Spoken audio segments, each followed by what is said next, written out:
12મી જૂન વિશ્વ બાળ મજૂરી વિરોધી દિવસ અંતર્ગત progress is clear but that's more to do.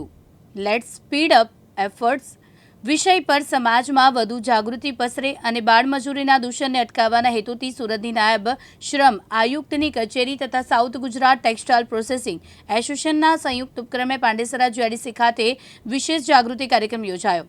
આ અવસરે લેબર વિભાગના ડેપ્યુટી કમિશનર એમસી કારિયાએ જણાવ્યું કે બાળમજૂરીનું દૂષણ સ્વતંત્રતા પૂર્વ સમયથી ચાલતું આવ્યું છે.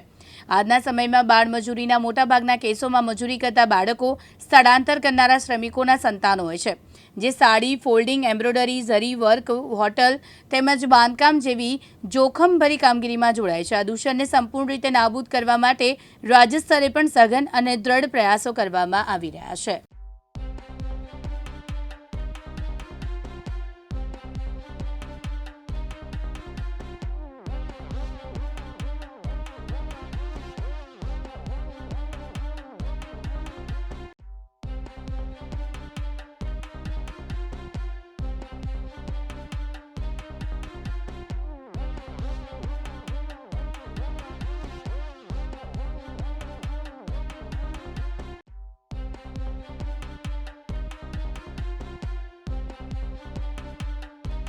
સાબિર સૈયદ, દિવ્યાંગ ન્યૂઝ, સુરત.